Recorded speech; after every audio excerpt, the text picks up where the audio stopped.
가정에서 참 고민거리 많습니다. 그거 하나 짚어볼까 합니다. 양지민 변호사님. 네, 이게 인터넷에 올라온 글인데요. 네. 작성자는 30대 후반의 한 전업주부입니다. 그래서 토로하는 내용이 나는 우리 남편이 한 달에 얼마를 버는지도 모른다. 아이고. 라는 아이고. 내용이에요. 네. 그러면서 이제 흉흉하신 남편분이 많으실까요? 네. 그렇습니다. 그래서 돈 세는 구멍은 결국 남편인데 네.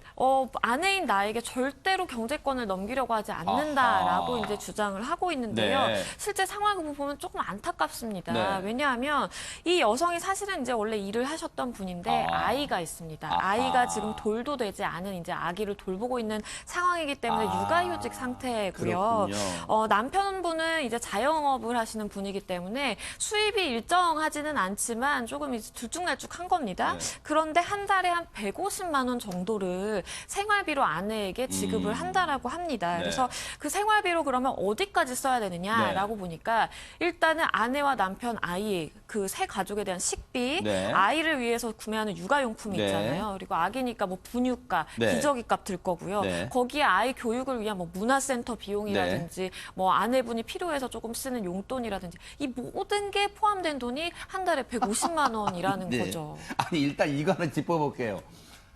소국장님, 소국장님 만약에 저 남편분의 그 상황이라고 가정해보고 150만 원을 용돈 주면 우리 예전에 그 개그 중에 있잖아요. 1,000원 주면서 이걸로 뭐 사오고 한 500원 남겨와 뭐 그런 개그 있었잖아요. 근데 지금 보면요.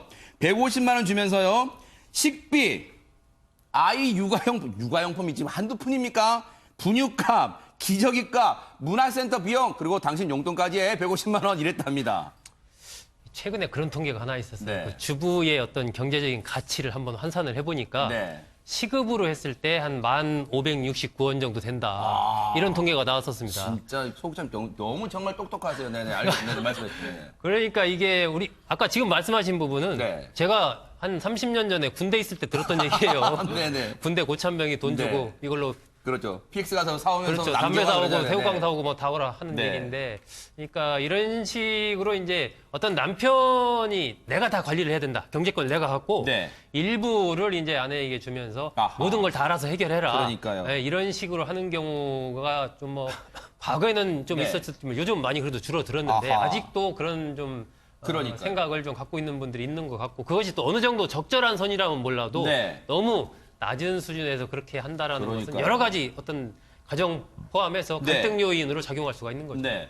그런데 양지민 변호사님, 150만 원, 한 달 생활비 150만 원 주는 거 불만일 수 있다 치고, 그럼 이건 참다. 100번 양보해서 참는다 치고, 혹시 또 다른 불만이 있으십니까? 이 아내는요? 또 다른 불만이 있습니다. 있어요? 아하. 근데 150만 원 가지고 이 모든 것을 해결하면 참 돈을 아껴 쓰는 네. 거잖아요. 그럼에도 불구하고 남편은 이 아내에게 항상 돈을 아껴 쓰라. 아이고. 라고 얘기를 하신다고 하고요. 그리고 네. 이 부인분은 사실은 돈을 아껴 쓰기 위해서 가계부도 철저히 야, 쓰고, 세상에. 그리고 본인의 이제 용돈으로 조금 쓰는 거라고는 뭐 10,000원 정도 조금 넘는 원피스 하나 사는 세상에. 거. 그 정도고 본인을 위해서 5만 원이 넘는 돈을 써야 되면 남편에게 허락을 받는다라고 합니다. 보고를 해야 되는 거예요, 또? 그렇습니다. 아이고, 참. 그럼에도 불구하고 이제 남편은 전혀 얼마를 쓰든지 이제 부인에게 뭐 허락을 받기는커녕 통보도 안 해주고, 그리고 남편분이 이제 자영업을 하시기 때문에 수입은 일정치는 않지만 또 많이 버실 때는 굉장히 또 많이 버시나 봐요. 그래서 씀씀이가 이제 큰데 네. 그거에 대해서 부인에게 상의를 안 하시면서 네. 늘 하시는 말씀은 이제 우리 돈 모아서 빨리 집 사야 된다라고 이제 압박을 조금 하시는 거죠. 아니, 조광현 기자님. 네. 남편이 우리 그런 거 있잖아요. 아내분들 이제 육아휴직 하거나 집에 쉴 때 내가 저 꼴 안 보려면 나도 빨리 나가서 돈 벌어야겠다. 그런 분들 많아요. 지금 남편분의 행태가 조금은 아내 입장에 볼 땐 치사하다 좀 그렇게 느껴질까요? 어떻습니까? 그러니까 이제 사실은 저도 남자지만 네. 솔직히 좀 부끄럽고요. 네. 사실 저도 잘 못 믿거든요. 그러니까 남자들은 사실은 좀 웃음기가 좀 커요. 그러니까 네. 호기심도 많고 취미도 다양하고 뭐술 좋아하고 게임 좋아하고 네. 그래서 사실 돈을 쓸 구멍이 많습니다. 여성들에 네. 비해서요. 그렇기 네. 때문에 저는 개인적으로 경제권은 여자가 있는 게 맞다고 봐요. 아하. 그래야 돈이 모이거든요. 네. 남편이 갖게 되면 네. 줄줄 셉니다. 아하. 그럼에도 불구하고 남편은 이런 입장인 것 같아요. 제가 보기엔 네. 제 생각이 아니고요. 네. 그러니까 이제 그 전업주부에 대해서 이런 불만이 있는 거죠. 네. 나 열심히 돈 버는데 네가 쓰는 뭐 양육비, 가정 생활비 다 내가 버는 거야. 아하. 자, 그러면 너는 뭐 하니? 왜 집에서 노니? 돈을 언제 벌 거니라면서 여자가 이제 애가 좀 크면은 나가서 돈을 벌 것을 좀 약간의 강요하는 듯한 그런 말씀을 하신다는 네. 얘기죠. 제 얘기는 아닙니다. 네. 없습니다만, 네. 남편의 이런 이중적 태도, 자기 씀씀이는 굉장히 크게 하면서 아내한테는 5만 원 이상 살 때는 보고를 하라고 하는데 그러면 힘이 빠지잖아요, 양지민 변호사님. 그렇습니다. 네. 그러니까 이 여성분의 얘기는 그거예요. 만약에 나에게 경제권을 넘겨준다면 내가 그 돈을 펑펑 쓰겠다는 게 아니라 나는 그걸 일목요연하게 정리를 해서 그러니까요. 남편에게 매달 검사를 받고 좀 돈을 잘 모으자라는 음. 취지인데 남편분은 경제권 아내에게 넘기면 이제 남자가 기가 안 선다, 힘이 빠진다라고 그런가요? 해서 이제 절대 완강하게 이제 아. 거부를 하고 계신 상황인 거죠. 아니, 근데 소 국장님. 네.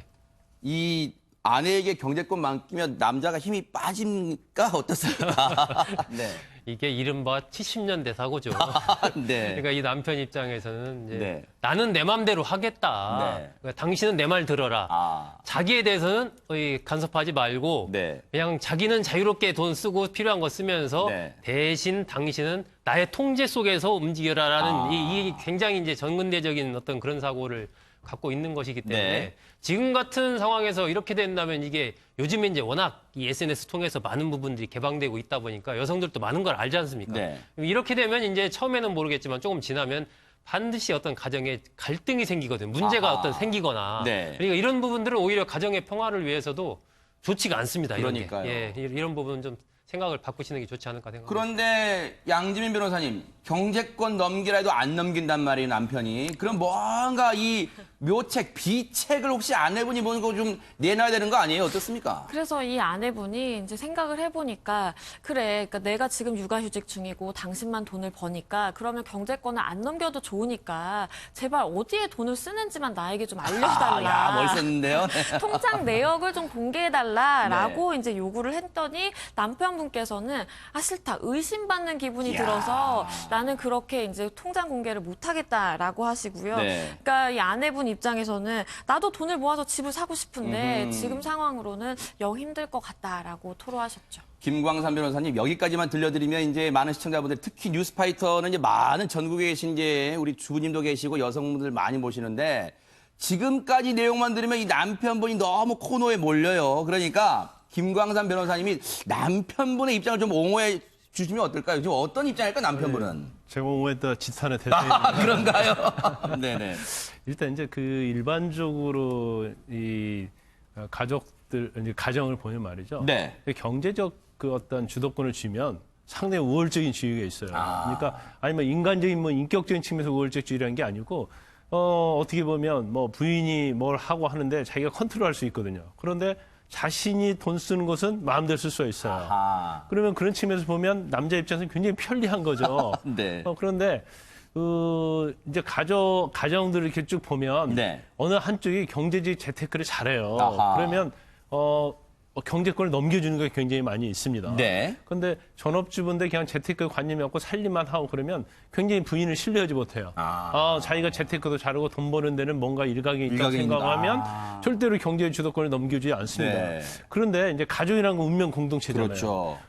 지금 경기가 굉장히 나빠요. 맞아요. 그러면 자영업을 하고 사업을 하는 사람 입장에서는 지금 경기가 침체되면 소득이 줄거든요. 네. 그러면 이 돈을 좀 아껴 써야 해요. 네. 그러면 부인한테 야 지금 요즘 사업이 좀 잘 안 되니까 이렇게 해서 우리가 좀 전략을 해야겠다. 네. 그러기 위해서는 공개를 해줘야 한다는 거죠. 아하. 그런데 사업도 잘 되고 막 번창이 돼요. 그러면 이렇게 해갖고 내가 돈을 이렇게 많이 벌고 있다. 그래서 이제까지 사고 싶지 못했던 거 네. 아니면 집을 좀 늘려가자. 네. 근데 그러면 서로 공유를 해야 하는 거거든요. 아하. 그러면 적어도 자기가 하는 어떤 경제적인 거에 관련해서는 공유를 하고 이해를 구해야 한다고 봐요. 그러니까요, 네. 그런데 그걸 전혀 이런 방구 하지 않고 일정한 돈, 그것도 뭐 사실은 매달 150만 원 주면 어떤 달은 돈이 훨씬 많이 들어간 달이 있고 맞아요, 네. 그렇지 않은 달이 있거든요. 네. 그러면 그건 부인하고 당연히 네. 공유를 해야 하고 또 이런 분들의 스타일은 뭐냐면 네. 이 150만 원 주는 게 아니라 또 카드를 줘요. 카드를 줬는데 어디서 결제면 이제 문자 메시지가 온단 오잖아요, 말이에요. 네. 그럼 바로 전화하는 거예요. 아니 이게 뭐 이게 뭐, 무슨 왜 돈이야? 샀어? 이거 왜 샀어? 집에 있는데. 네. 그러면 부인의 입장에서는 정말 타당하게 이걸 지출을 해야 하는데 네. 이걸 내가 사고 나서 남편이 또 전화 올까봐 네. 두려우니까 오히려 네. 굉장히 어떻게 보면 그렇죠. 주눅이 드는 오히려 거죠. 오히려 감시받는 기분이 될 거예요. 아내분 입장에서는. 그래서 가족 공동체는 한 배를 타고 있기 그러니까요. 때문에 그는 대부분의 특히 경제와 관련돼서는 네. 공유하는 게 타당하다 이렇게 봅니다. 그리고 아마 시청자분들 눈치 빠르시니까 다 감 잡으셨을 거예요. 이 150만 원이 이게 얼토당토하는 게 앞서 보세요. 식비, 육아용품, 분유값, 기저귀값, 문화센터 비용, 자신의 그 안에 용돈 포함됐잖아요. 여기 뭐가 빠졌습니까? 딱 느낌 오시죠? 경조사비 빠졌잖아요. 경조사비 이게 5월 달 그리고 봄 가을에 결혼 시즌에 경조사비 들어가잖아요. 다 그거 어떻게 하라는 얘기예요. 그런데 조강영 기자님, 네. 지금 아내분이 일목요연하게 아주 논리적으로 반박을 하니까 지금 수에 몰리잖아요, 남편이. 네. 남편분이 뭔가 대응 카드를 꺼냈다면서요, 지금. 그러니까 말씀하신 그대로입니다. 사실 지출의 규모를 보면은 턱없이 부족한 생활비죠. 네. 그렇기 때문에 이제 아까 말씀드렸다시피 나만 벌어서 힘들다. 맞벌이를 하자 이런 카드를 꺼내는 거 사실 뭐 논리적으로 타당합니다. 네. 사실 남자가 능력이 또 한계가 네. 있지 않습니까? 근데 한도 끝도 없이 벌어들 수 없고 그렇기 때문에 아끼는 건 한계가 있으니 네. 네가 더 벌자. 그래서 이제 좋게 얘기하면 좋은데 사실은 네. 돈 조금 줘주고 이제 아껴 쓰라고 하면서 꺼낸다는 카드가 돈 벌어오라. 그러니까 아하. 여자 입장에서는 사실 납득하기 힘든 상황이 아닐까 세상에. 싶습니다. 아니, 언제 돈 벌 거냐? 언제 애 키워서 돈 벌 거냐? 이거는 너무 아내분한테 지금 150만 원 받아서 허리도 졸라가면서 가계부 써가면서 이 살림살이 꾸리는 아내분한테 그럼 너는 언제 나가서 돈 벌 거야? 이렇게 한다는 게 너무 가혹하지 않나? 이런 생각도 해봅니다. 이 가정의 정관 누군가 해법을 좀 해법이 있으신 분 뉴스파이터 혹시 제보를 해주시면 저희가 한번 제안을 해보겠습니다.